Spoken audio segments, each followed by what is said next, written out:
Hello, everyone. So, in today's lesson, we are going to be learning how to think like a historian. And some of these skills, they're the same skills pretty much that if you've seen Indiana Jones, that he must has to employ when he's searching for things like the Crystal Skull and stuff like that. Um, there are certain skills that are required of us as historians in order to find the answer. And um, so a lot of you might be thinking, historical thinking, what's that term? You may have heard it before, some of you.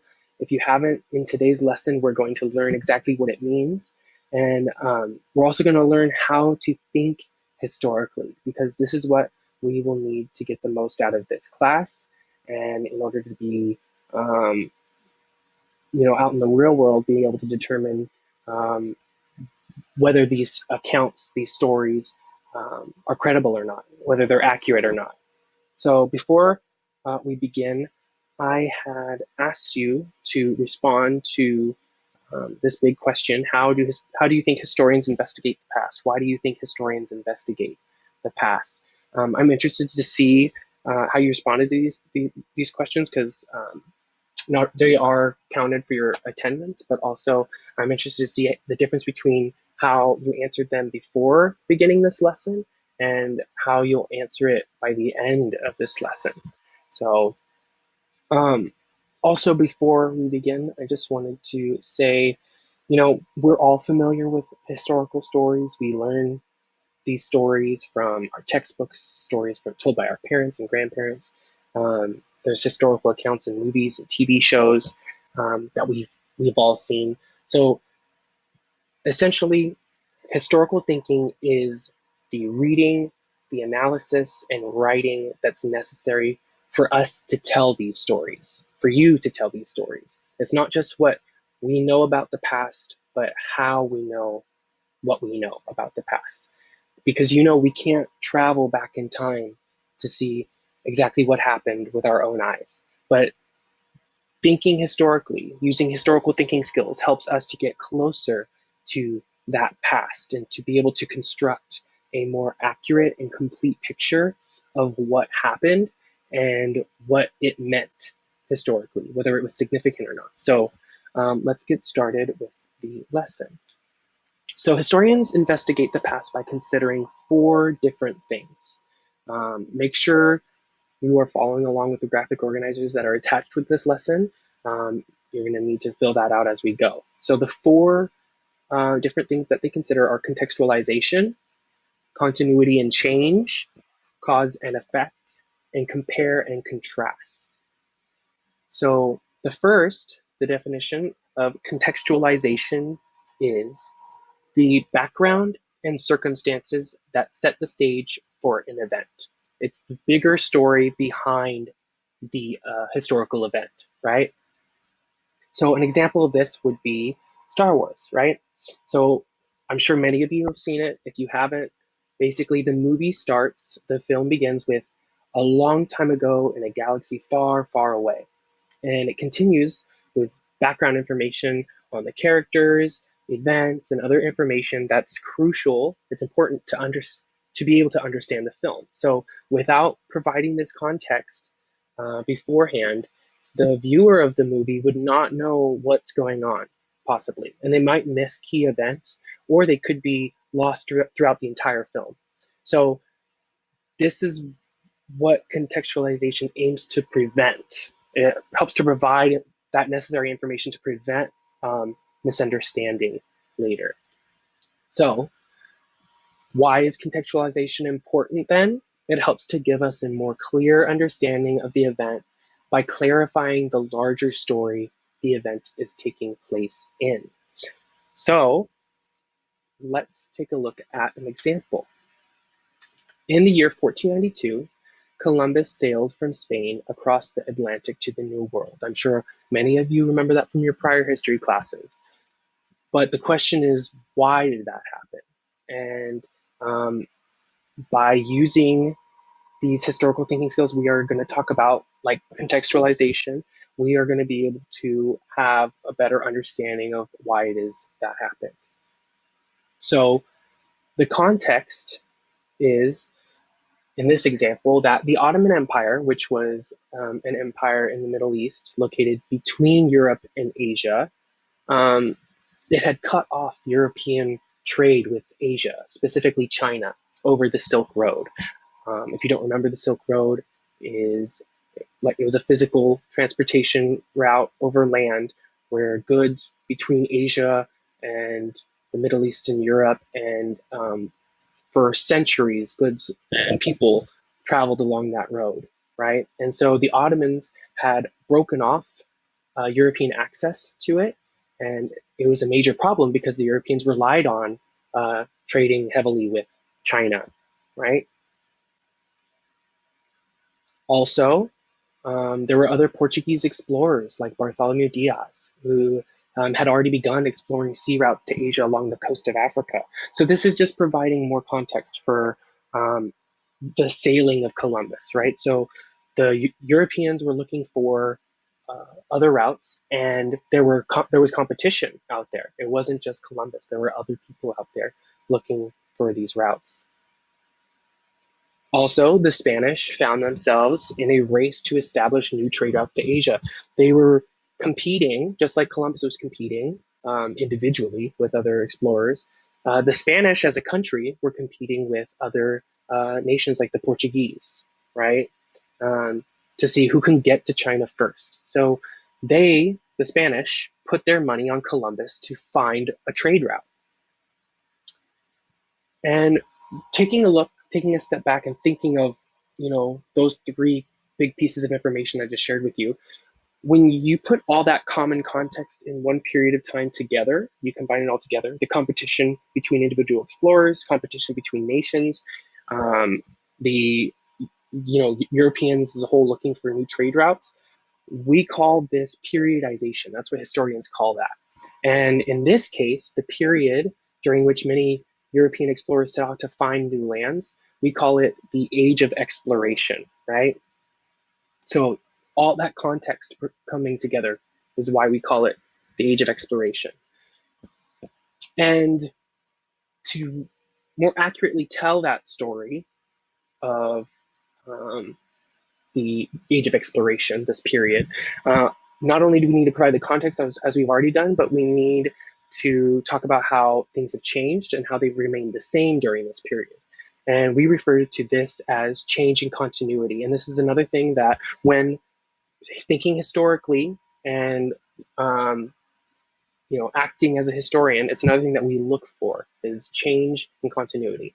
And the definition of that is when a historian examines the way things change or remain the same over a period of time. Continuity, continue, right? To stay the same, change to become different, whether good or for bad, worse, or to improve, right? Um, so an example of this during this age that we've been talking about, European power grew as they expanded their territorial claims all over the world. And while at the same time, the lives of average peasants didn't improve much. So, in this story that we've been telling, the change in the sentence would be European powers are growing and spreading to new areas, right? On the other hand, continuity in this example would be that the lives of European peasants didn't improve much. Most were still extremely poor. Your average European was still extremely poor and living a very rough life.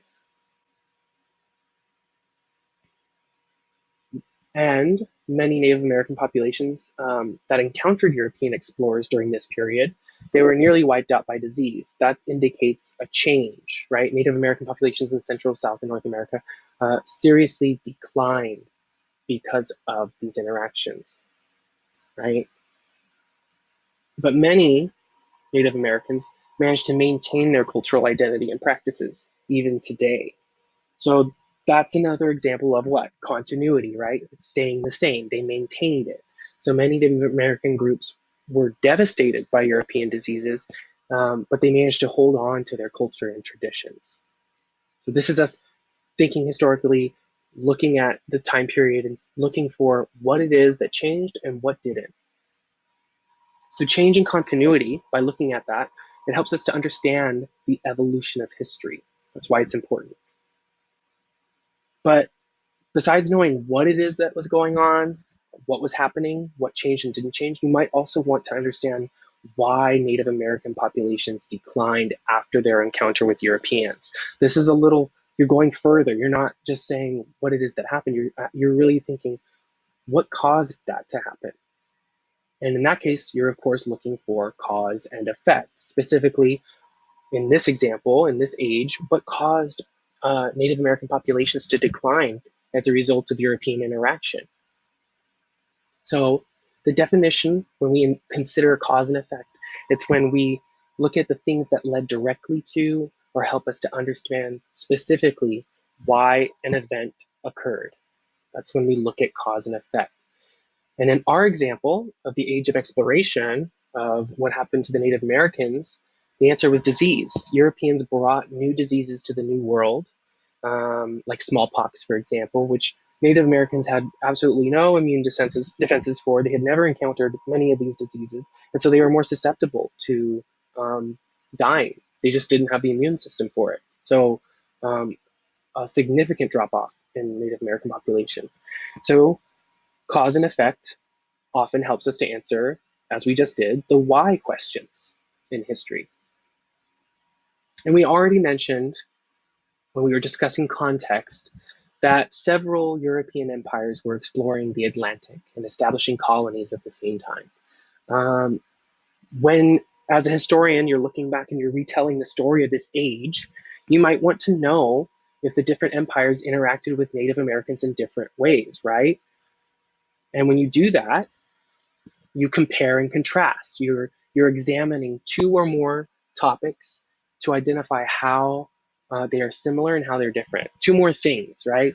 Um, so when you're retelling the story of this period, it's important to ask these compare and contrast questions because it allows you to create a more accurate telling of the story. So, for example, in this example, the Spanish were mainly concerned with discovering gold and taking that treasure along with other treasures back and other resources back to Spain. And with that goal in mind, Spain, they tended to treat Native Americans more harshly, right? Everything was a resource to them. The French, on the other hand, were mainly concerned with setting up trade relations with Native Americans, right? Trading with them, not just going in and taking, but it's a give and take. That's what trade is, right? So therefore, their interaction with Native Americans tended to be more friendly and cooperative, right? They wanted furs. That's what they would often trade, and they would give goods in return for that. And it affected how their relationships with the natives um, became. So let's review really quickly these four um, different ways that we look and consider history as historians. So the first, contextualization, right? Contextualization, it helps us to explain how historical events connect to other events happening at the same time, right? Um, in our example, Europeans competing and looking for new trade routes because trade with Asia had been blocked by the Ottomans. That's what was going on, right? Next, continuity and change. It helps us to evaluate how history, whether history stays the same and how it changes over time. So during this period of time that we're discussing, European powers were becoming more powerful, while the average European peasant remained poor and life hadn't changed much at all. And cause and effect. We look to explain why and how something happened in our historical account of this period, right? The interactions between natives and Europeans led to mass death of natives, right? And what was the cause of uh, that? What was the cause of that decline in population? The bringing over of diseases, right? They brought over smallpox, right? And the last one, compare and contrast. So how are events, people, places, etc., how are they similar or different? How does evidence show similarities and differences of perceived knowledge of these events in history? So um, in our example, when we look back in this period, not all European nations treated the natives the same way. They had different motivations, in the New World, and the result was that they had different relationships with the natives, and some treated them more fairly, and others not so much. Right? They were pretty harsh and cruel. And so, by using each of these historical thinking skills, as we have in this lesson, in this retelling of this age of exploration, we have created a more historically accurate understanding of this period of history. And it's important that you emulate and are able to use these same skills when searching, like Indiana Jones, for the historical truth, for in order to craft and to retell the story of the different events that we're going to learn about in this class. You need to be able to do and use each of these skills, right? So make sure that you complete the assignment that was attached with this lesson, and make sure that if you need to, I'm going to post these slides that you can go back over and look them over if you would like to. And let me know if you have any questions about it. Next time that we meet up on Zoom, we are going to finish up the rest of this lesson. And yeah, let me know if you have any other questions. Thank you.